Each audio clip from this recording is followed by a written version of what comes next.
Very surprised we got you to come here, Mr. Larkin. Well, I couldn't see what the CWNS would want with me. Still can't. Do you know anything about it? Oh, I heard one or two things when I was working with the BBC. What'd you hear? CWNS set up midway between the government and the TV companies. Anytime the newsreel boys put out stuff with security classification, wars, weapons, political leaks, they get their film through this office. What do we know about you? Larkin. Robert Santor. Yes, it's a family name. Good family. Good education. But you turned your back on all that, didn't you? Tried a little bit of everything. 1955, you wrote some plays for the BBC, then worked for them as a story editor. 1961, you got a 3-year contract as a director, which you didn't renew. Oh, the BBC weren't paying money. Well, you're in the money now, aren't you? In 1968. There's your flat in Holland Park, your cottage in Hampshire, 2 children. And a dog and a cat who commute with us to the country at weekends. Well, maybe you knew that already. 6 years ago, there were those shows you did on alcoholism, blood sports, slum clearance. People called you bright. Very bright. There were other words they used. Hard-hitting, vital. Now you do only 4 shows a year. The critics call them brilliant. They're high in the ratings, and they're, they're souffles. Little soft in the center. Don't think I'm complaining. Oh, you can complain if you want to. Just call it a friendly professional interest. I'd like to know what happened to alcoholism and blood sports. Call it reaching the age of 35. Call it school fees, 2 fixed addresses. Call it joining the establishment. Call it being a socialist for 15 years in a country that'll never be socialist. Good. There's your wife, Rachel. You married the girl next door. Your 2 children, Rebecca and Daniel, nice little family. 3 years ago, you got yourself a girlfriend. If you're serious. Where the hell did you get that found? Just tell me where it stops. Lasted for 18 months. Your wife never knew about it, even when you nearly decided to leave her. Who are you? It's the initials JG, that's all I know. Never met you before in all my life. July the 25th, 1966. You finally decided to break it off with this woman. You said you loved her. You said you loved your children. It was 2 against 1. You had to add it up like that. Sorry, your cigar is burning my desk. Sheila told you all this? We have ways of finding things out. But why? If it's blackmail, the thing won't hold water. It's all in the past. Well, there'd be pain, of course, for Rachel and the children. But you wouldn't get anything else out of it. No, it isn't blackmail. We've just been interested in you for a long time. Interested? You went back to your wife because you said it was 2 against 1. I call that very responsible. We're interested in very responsible people. In fact, we have a little index for them. We call it their power quotient. A ratio of responsibility as against aggression. Yours is very low. 0.2. That's very low. Just what we need. Sit down. Please. I'm sorry, the language must seem rather strange at first, but we take it very seriously. Just to show you how seriously, I'm going to tell you how we checked up on you. We call these things surgical transmitters. One was fitted inside you when you went into the Charing Cross Hospital 3 years ago. Appendix, wasn't it? Transmitter? Are you trying to tell me that you listen to every word I say? A machine does. Untouched by human hand. There's a little gadget in these things that ties up with the pulse rate. Puts a bleep onto anything that you're excited about saying. British. Power quotient, surgical transmitters, high-speed tape. It's Doctor Who. I'm for the real world, Jack. Good afternoon. I shall just have to give you an example. On July the 26th, 1966, you were talking to this girl, Sheila, about love. You said to her, I quote, "The kind of love I have for you, Sheila, Well, it's bed, love, and it's more.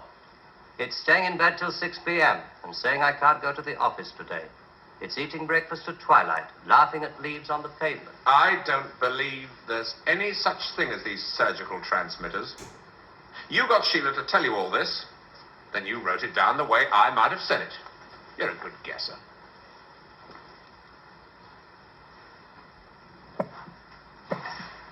Can you hear your heart beating? It's eating breakfast at twilight, laughing at leaves on the pavement, getting a cab to a silly movie to Paris. It's moving when you're tired of staying still. And I've done it all before when I could do it with no ties. Now it'd just be irresponsible. So there really is one of those things inside me.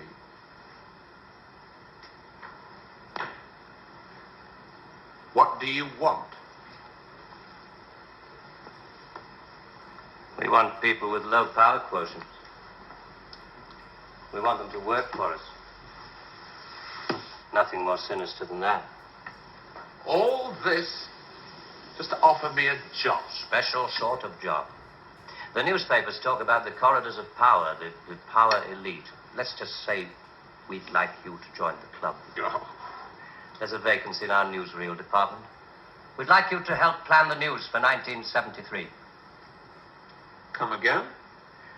Plan the news for 1973.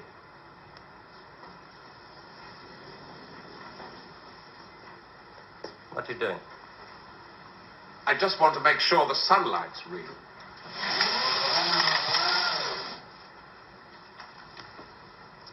I always tell people,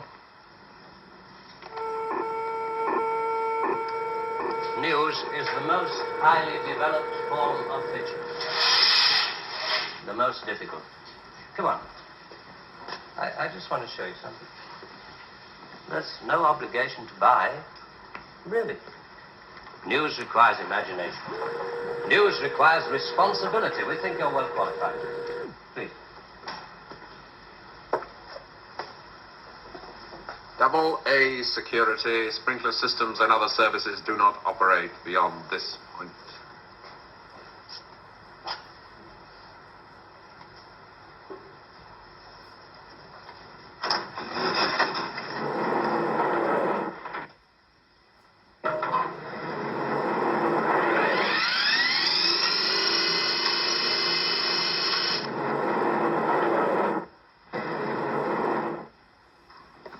'73. We've only roughed out the news for 1973.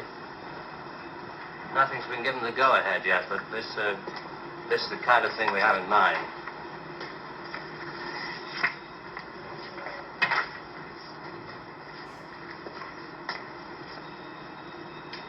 Come.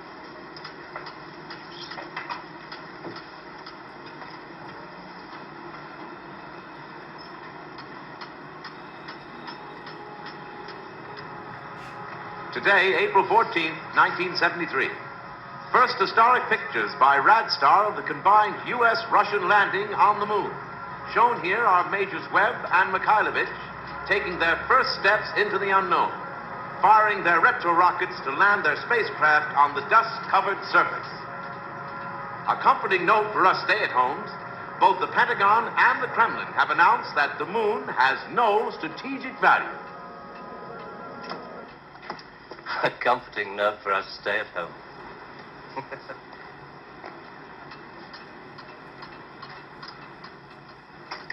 I can't show you any film on this next model. We haven't photographed it yet.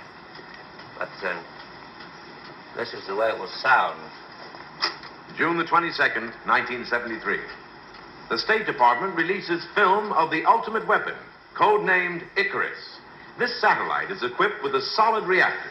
In layman's terms, it can freeze air solid, stopping all missiles, killing all forms of life.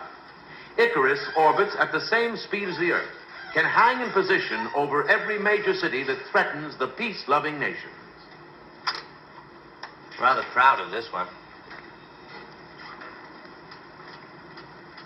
Come on.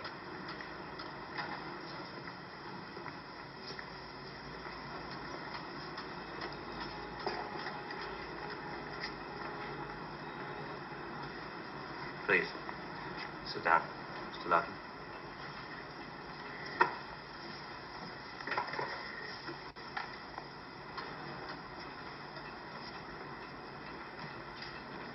September the 5th, 1973. The new phase in global warfare. War by example. At 4:32 our time, China took out the remote Indian border village of Bandor, unprotected by the Icarus network. After the first two 5-megaton H-bombs had fallen, the 9-way hotline finally... Switch it off. But This is going to happen in 1973. You're going to make this happen? No. We're going to make models, much cheaper. Then we photograph the models. Fake newsreels. Fake newsreels. For the past 10 years, people have been looking at our fake newsreels and listening to our fake commentaries. And they accept it for the truth. And you can do it. Stop 100 people in the street. How many of them have actually seen a missile or a satellite? They're just told they exist and they believe it. Yes, you're getting there. I knew you would. Well, now the moon rocket and the satellite, that you can get away with. That's too remote for people to grasp. It's too far away. But this... I mean, you invented this village on the Indo-Chinese border. Oh, yes. Well, somebody could check up. Very mountainous territory up there. There'll be no survivors in 1973. No rescue work. Radiation scare. Yes. You can do it. This could be the news for 1973. Not necessarily exactly like this. We only plan in detail 1 year ahead. Oh, you only plan 1 year ahead. Hey, tell me, what is the news item that's bothered you the most in the past year, 1967? Oh, well, it has to be the new American intercontinental ballistic missile, the Boy Wonder, doesn't it? Just the one I asked him to set up for you. The new ICBM, codename Boy Wonder, with a much talked about Mercury warhead. I haven't any special effects up here, but perhaps with the proper sound. Blast off. And Robert Larkin, television director, high IQ, 35 years old, is scared. Scared by nothing. It doesn't work. It's a scientific impossibility. The same goes for the much talked about Mercury warhead. Perspex. Well, if this rocket doesn't work, then the others... They have a fireworks party at Cape Kennedy almost every other day. Well, you didn't really believe there were all these things whizzing about up there, did you? Sputniks and rockets. Astronauts crossing their legs for 8 days. How long has this been going on? Since Hiroshima. And the H-bomb, you mean, that doesn't work either? Right. Dirty. Very, very dirty. What was your first reaction? Relief. Oh, yes. Yes, it has to be relief.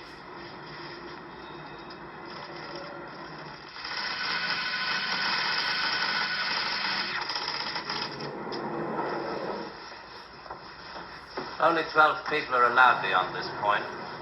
Most of them work in the photographic department, taking phony newsreel pictures of our models and processing film and so on. Sit down, please.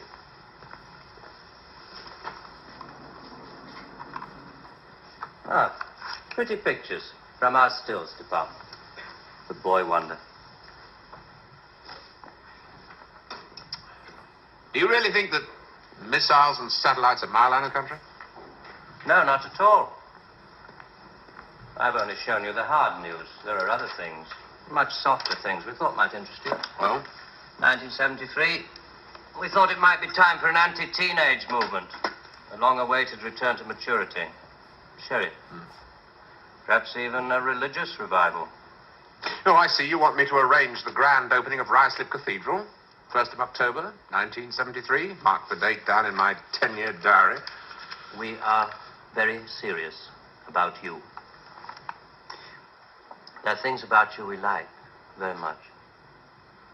Qualities you have to offer. Qualities that we perhaps don't possess at the moment. That's great. Our file on you. I have to return to July the 25th, 1966, the day you broke it off with this girl, Sheila. You really did reveal rather a lot of yourself that day. But of course, if you really mind... Help yourself. You said to her, it won't work, Sheila, and she said something, and then you said...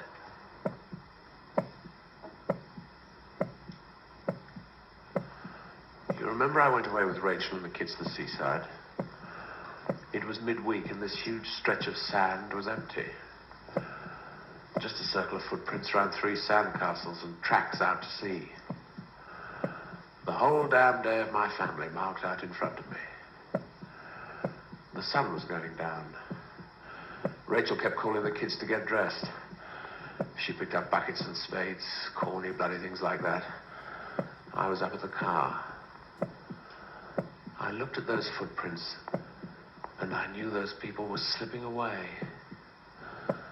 There were things I could tell them. We rather like that bit about footprints. You see, in this job, some of us have got rather a long way away from the idea of footprints in the sand. Those footprints were made by my children. Now, you want me to scare the hell out of them with every bomb from A to H inclusive. Well, why? I mean, when did it all start? 1945. You may remember the Americans let off their 2 atomic bombs. Well, they didn't want other people doing the same thing. I mean, you do see that, don't you? Oh, I don't know. Well, to scare the people off, the Americans put it out that the atomic bomb was halfway along the line to something much bigger, the hydrogen bomb. It didn't work. They spent 5 years in negative research. Well, what about the Russians? They're supposed to have quite a pile of these things. We were surprised when they started their tests. Then we got a few feelers from their Secret Service. Nowadays, we work very closely together. Oh, all these stories about spies going off to Russia. Mr. Philby, remember? Just good copy for the Sunday papers. Good copy. Well, the Chinese. I mean, they've just announced their bomb. Yeah, we played along with it. We recorded their phony explosion. We're rather hoping the Chinese will come along, complete the pattern, you know. In Vietnam, hundreds of people are being killed every week. Well, you can't do that with your models. No. And you can't cure people of bad habits in 2 generations. They like to carry rifles. They like to put lines on maps. And we let them because we control the situation. There's no danger of world war. Just a simple choice for everybody. Capitalism or communism. Strawberry or vanilla. It all adds up to the same thing now we've got rid of the big bangers. Well, how can you be sure that Johnson, Kosygin aren't working on other things? Poison gases, bacteria. Pathetic man of your intelligence. You don't want to destroy the world. Neither do I. What makes you think that presidents are different? Well, they've made some pretty good stabs at it in the past. There wasn't the right sort of control then. Nowadays we know better. Politicians are easy to control. The grosser mentality boys who like to be photographed getting in and out of Daimlers in Whitehall. They come right at the bottom of our organization. A few rungs up the ladder, there are the people in the top secret factories. Just those in a position to know they're making weapons that don't really work. Well, there must come a time when somebody wants to use one of those weapons. I mean, somebody is standing there with a finger on the button. Well, that's the beauty of it. Nobody presses the button. We control all the crises. We build them up and we shut them down. We. Again. Yeah, I'm coming to that. Near the top of the hierarchy, there are the economists, top civil servants, top brass in the military. Those men who are supposed to view the nuclear tests and so on. And above them, CWNS. Right at the top. Classified World News Service. Just who the hell are you? It's obvious, isn't it? Just very few of the top people in communications in every major country in the world. Oh, you mean you You run all these magazines. No, of course not. We just get them to take some of our copy every week. Television is much more important to us. All happens so quickly. You say you can put out what pictures you like on television. Doesn't anybody try to stop you? No, nobody wants to. 99.386% of the population wouldn't believe this conversation. And the rest are working for us. And they're the top minds, the really responsible people. They know they're guaranteeing the lives of their grandchildren the only foolproof way. Scaring the hell out of their grandchildren. Well, I won't buy it. You must admit there has to be some kind of control in this world of ours. Look at this. And remember that 1/4 of the world is starving. There are the full bellies and the empty bellies. Some of the empty bellies carry rifles. Well, we full bellies are getting a bit flabby. We're not very good with rifles anymore, so we've devised 2 ways to keep the empty bellies under control. One of them is this fictitious hydrogen bomb we've talked about. The other one is money. Enough money to fill some of the empty bellies and put a hopeful smile on the faces of the others. A great wall of money all around Britain. And it's no secret that the British economy is in trouble at the moment. So we have to put that right, too, to stay alive. We have to control the people in this country. Scare an ostrich, it buries its head in the sand. You scare a hedgehog, it rolls itself up into a ball. When a woman's frightened, she goes out and buys herself a hat. You mean you scare us so that we'll buy more, so that money moves quicker, production moves up? We don't say scare when we talk about human beings. We say threaten them emotionally. And there are all sorts of ways, not just the big ones like the hydrogen bomb. Overcrowd them a little with bad planning. Sell them too many motor cars. Anything to keep them a little bit removed from reality. Nowadays, people don't work for money. They work for the idea of money. They don't even love for love. They love for the idea of love. They only hate for the idea of hate. It took us 5 years to find a non-addictive drug. One we could pay off against the hard drugs. LSD. You marketed that? Oh, yes, of course. And for a very good reason. Some of these protest movements were getting a little bit too close to the mark. LSD gave them nice little hallucinations. Made them talk like 3-year-olds. Throw flowers at policemen. Now we talk terms.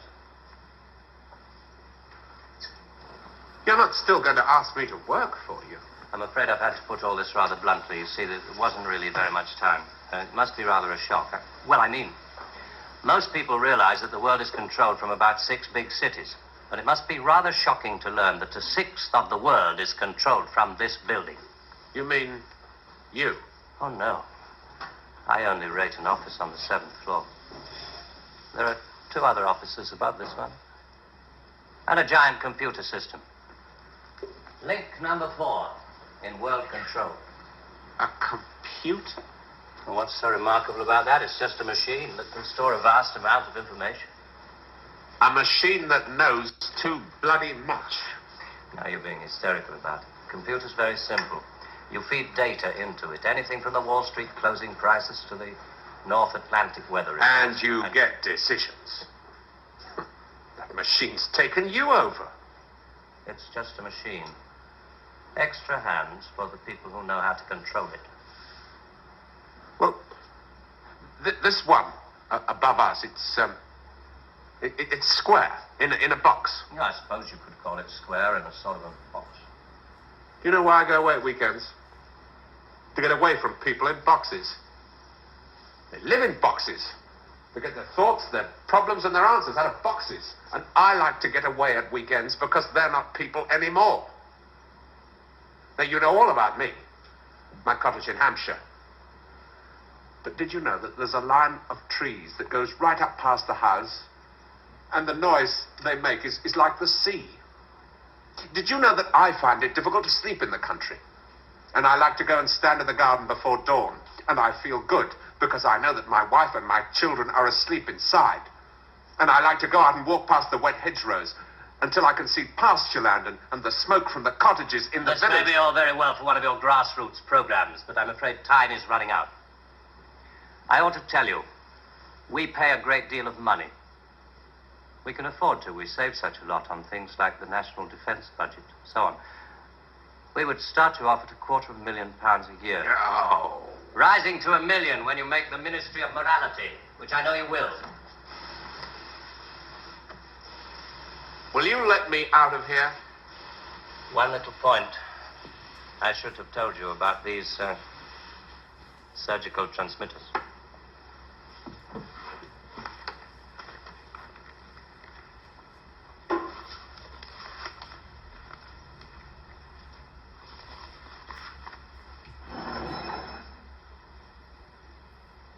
There's enough of this stuff inside you at this moment to kill 6 people. There's a button we can press. I'm sorry about the dramatic. Our boys call these things the oral contraceptive. Keeps them from talking too much. So there must be one of those transmitters inside you. Who presses the button? Extra hands. All this stuff about the computer being extra hands for the men who know how to control it. That machine controls you.